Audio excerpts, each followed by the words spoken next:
Barbara, good morning. I wanted to follow up. Here we are finished with the food stamp challenge for this past week, and I wanted to talk a little bit about why you took the food stamp challenge in the first place. What was it that drew you to this? You know, the clients we have here at Meals on Wheels are overwhelmingly poor. They live on extremely, extremely limited budgets, and they depend heavily on us, but we can't meet everyone's needs.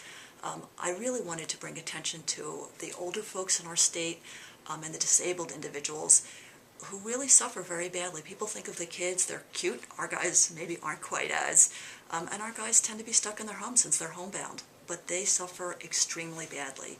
I did this challenge the last week, and in order to make my budget work, I had to cook from scratch largely. My clients cannot do that at all. They can't save a penny by cooking from scratch. Some of them can't even microwave things. They have to have it hot already. They really are out of luck when they have so little money, especially if they need special diets. Many of my clients are diabetic. They have diverticulitis and they can't have beans. Maybe they're gluten intolerant. Maybe they're lactose intolerant. They just really cannot stretch the money. So I wanted to make sure folks were aware of them. And you're in charge of client services for Meals on Wheels Central Maryland. Correct. And when you talked with your co-workers and family members, what did they say about this challenge for the prior week? You know, it's funny. It doesn't necessarily occur to everyone how little money our clients are living on. But when I said personally that I was doing it on $30 a week, they were like, "You have to be crazy. It can't be done." My one coworker actually thought it was $30 a day. And when I said $30 a week, she just gave me this look like, how could you possibly do that? So how did you craft the week, and how did you craft your meals? As you said, you cooked a lot from scratch. So can you talk a little bit about what those meals look like, and then what the learning was behind this? Well, first of all, they tend to be a little repetitive and a lot of soup. So I made pasta visual, which has a hamburger in it and beans in it, and actually makes you feel fairly full, although you get hungry later on, and I did in fact lose weight over the week. And I made matzo ball soup with chicken in it, and the point with matzo ball soup is it's not anywhere near Passover, so the soup was on sale. So if you eat stuff out of season, that kind of helps.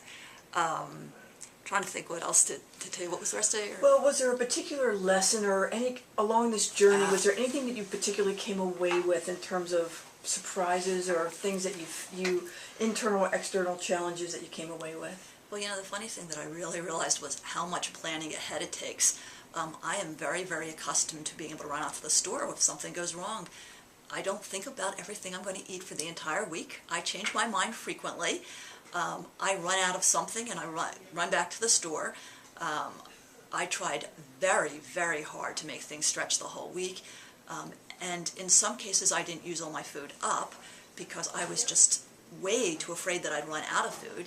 And in some cases I in fact did run out of stuff. I ran out of cereal before the end of the week. But mostly I was just shocked on how much planning you have to do. Yesterday my husband and I went shopping, and normally we would have been able to run all our errands in a row and just eat out somewhere in the middle. But I couldn't do that. So we planned it to be right after. We had a late breakfast, planned to go out right then, and didn't eat again until dinner time because we couldn't do anything about it. I packed water. But the amount of planning is just astonishing. And I'm not so sure that that's realistic for everybody to do. I had a very, very hard time doing it, and I'm not sure that the average person who's poor necessarily can do that. I mean, you still may be working a job or two and raising kids or whatever, and certainly my clients couldn't go planning that kind of thing out. And if something goes wrong, it's all over. You can't spill anything, you can't burn anything, and while it's nice to say you shouldn't be anyway, the reality is we spill, and we change our minds in the middle of the week, and that just can't be done. And just finally, as you look at this, and it's just in terms of our state's direction, our legislators, is there a message in particular that you would want to give them in terms of what you've learned from this experience? You know, what I really think I'd like them to come away with is these are real people we're dealing with. Sometimes when you deal with a whole lot of people, they seem like just numbers. One person is a human being who lives next door and it's your neighbor. 600,000 people are just a number, and it just is a way of balancing the budget. But these are real folks, and they have real struggles, and it hurts. And there are real ramifications. When those kids go to school hungry, they don't do as well. And my clients, when they're hungry, they often don't say anything, but they wind up in the hospital sooner. And since many of them are on either medical assistance or Medicare, we are actually footing the bill when their health goes down. But mostly, I actually care about these folks, and I hope our legislature and other folks really care too. Hey, sorry, Bob.